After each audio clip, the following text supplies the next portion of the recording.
Within the frameworks of the visit of the Minister of Interior, General Sheikh Rashid bin Abdullah Al Khalifa to the United States of America, the minister participated in the D.A.R.E program celebration of its 40th anniversary. In the presence of Bahrain's ambassador to the U.S. and the first member of the program from outside of the U.S., Sheikh Abdullah bin Rashid Al Khalifa, where the launch of the curriculum of peaceful coexistence and combating extremism was launched within the frameworks of the development of the anti-violence and anti-addiction program, Ma'an program, implemented by Bahrain after translating the training curricula into Arabic in line with Arab customs and traditions, and in partnership with D.A.R.E. The Ministry of Interior was honored with an award by the program officials. The minister then delivered a speech where he thanked all the attendees.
As you are aware, we meet today in a difficult international circumstances, a dark era in which we need the telescope of wisdom to guide us towards peace, security, and stability. But one thing I have learned in life is that when diving and the water's visibility below is unclear, you need to stay close to your body. So now is the time for true friends like Bahrain and the United States to stick together, to redouble our joint efforts, to overcome the threats and challenges and deliver the security and stability our people deserve. Ladies and gentlemen, it is with great honor and deep sense of accomplishment that I stand before you to share a significant milestone in our nation's journey towards fostering peace and countering extremism. Today, I am delighted to announce the successful launch of the Peaceful Coexistence and Anti-Extremism curriculum. This occasion marks a momentous step forward in our collective effort to address the global challenge of extremism. Extremism begins by motivating a significant portion of society to adopt extreme views that can lead to local, national, regional, and international escalation.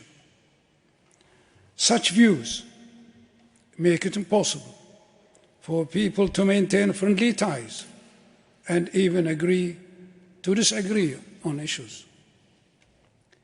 I'm sure that everyone here tonight will agree that extremist views risk spreading and inciting violence on a global scale. We have seen it happen and can expect it to happen again and again if the threat is not eradicated.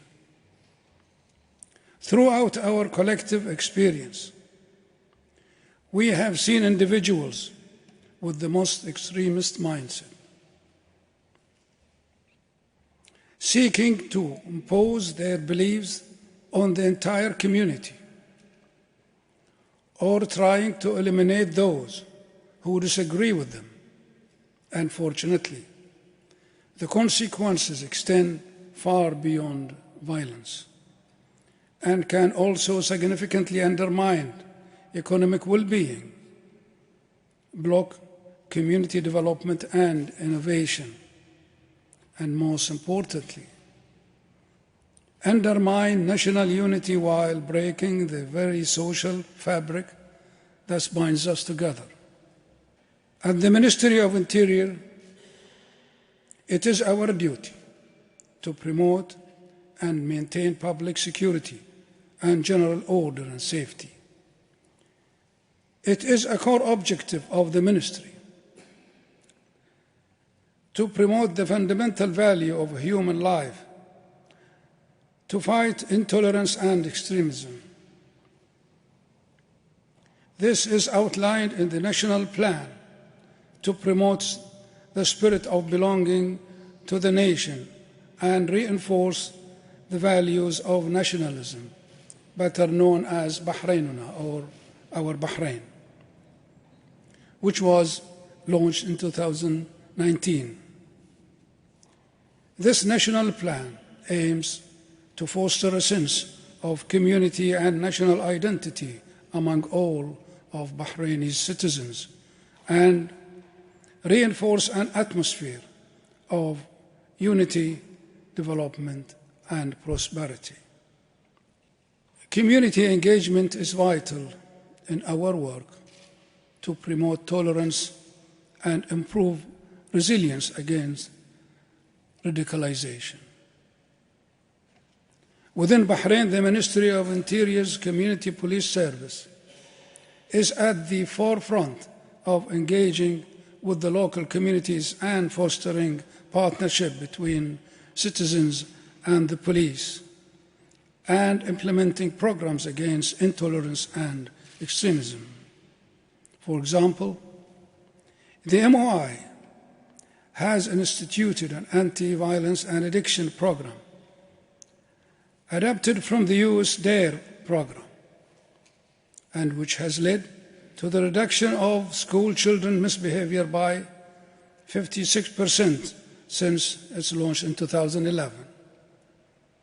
Ladies and gentlemen, as His Majesty King Hamad bin Isa Al Khalifa has explained, and I quote, "Ignorance is the enemy of peace. It is therefore our duty to learn, to share, to live together in peaceful coexistence in the spirit of mutual respect and love." End of quote. The landmark Peaceful Coexistence and Anti-Extremism curriculum is the latest example of the community police implementing initiatives in line with His Majesty's vision by utilizing education to promote tolerance, peace, and mutual respect. By reinforcing these fundamental values in our nation's youth, the Ministry of Interior is helping to develop a generation that will be more resistant to radicalization and willing to confront extremism ideas with messages of tolerance and peaceful coexistence, developed and implemented before 2020. The course has had significant positive impact on school children in Bahrain, recognizing the extraordinary potential of this program to address extremism worldwide. The Ministry of Interior aimed to work with a prestigious American educational institution to ensure the lessons were adaptable to an international context. Soon after, the Ministry engaged with the University of North Carolina, Greensboro, which has thoroughly evaluated and optimized the program. I believe now is the time to share the Ministry of Interior's expertise in community engagement and counter-terrorism education with the world, because just as the transnational nature of terrorists parallels the threat of a virus, international cooperation is crucial to combat the global extremist challenge. Increased global interdependence and connectivity mean that extremist threats go beyond borders. It is therefore impossible for any country, no matter how powerful, to counter these threats alone. A country's power to mitigate and counter extremism lies in bilateral and multilateral frameworks instituted by like-minded nations. Before I conclude, I would like to thank Bahrain's embassy here in Washington for organizing this event. And it is fitting that we are hosted by His Excellency Ambassador Sheikh Abdullah, who played a significant role in introducing our Ma'an program when he was Governor of Bahrain's Southern Government. Ladies and gentlemen, in conclusion, I believe that this program is an effective strategy for combating extremism. Addressing ignorance through education is vital to prevent radicalization and foster a new generation of tolerance and understanding. As President Franklin D. Roosevelt once said, and I quote, "Knowledge, that is education in its truest sense, is our best protection against unreasoning prejudice and panic-making fear." End of quote. Therefore, we can all agree that through education, we can combat ignorance, fight extremism, and bring peace to our world. Thank you.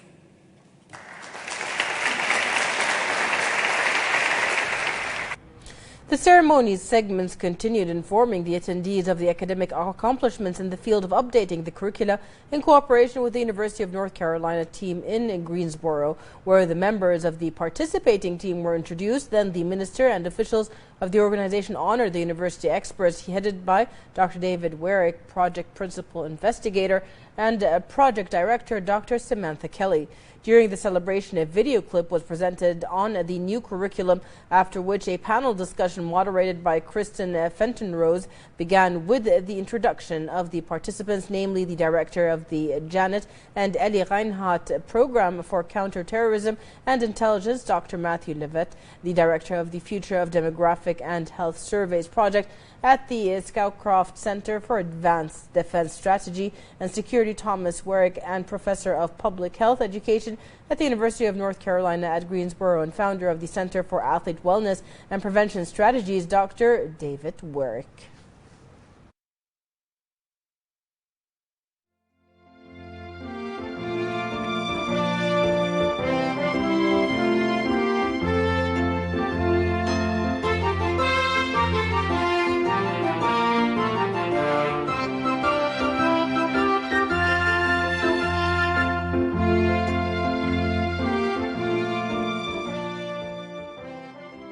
The program has been amazing. I mean, the Bahrain team has done a great job using what we've learned through the evaluation to improve it and make it better for the children in the schools. And I would say my role during the project was really to work with the Bahrain team, do all the coordinating that David talked about during the pandemic, both at a distance and in person. And I will just say that the Bahrain team was by far the best team that we've worked with. The deployment of a D.A.R.E program in Bahrain, using the term ma'an, is really unique because it took together Bahraini and American academics, taking a program and developing it specifically to the culture and the language of Bahrain, and then evaluating it.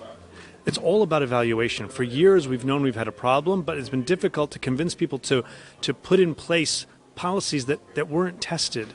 But this has now been tested, it's been evaluated, and that has tremendous value, not only in Bahrain, but potentially for deployment in other countries, including here in the United States. One of the strengths of the program in Bahrain is that it was tailored to community needs. One of the lessons that we have learned in fighting extremism all over the world is that there has been a significant amount of increase in our knowledge of what programs work and what doesn't, and that these programs need to be tailored to the individual needs of the communities. So MAN is tailored to the conditions of Bahrain. It really is important that these be tailored to the communities they are intended to protect. The cooperation was really the key, and it was the cooperation between MAN, between our team at UNC Greensboro, and with D.A.R.E America and D.A.R.E International. And I mentioned those three groups, but I also have to mention the coordination and collaboration with the schools in Bahrain, the principals and the classroom teachers that gave us access and helped us deliver and administer the surveys to the students and approving our survey protocols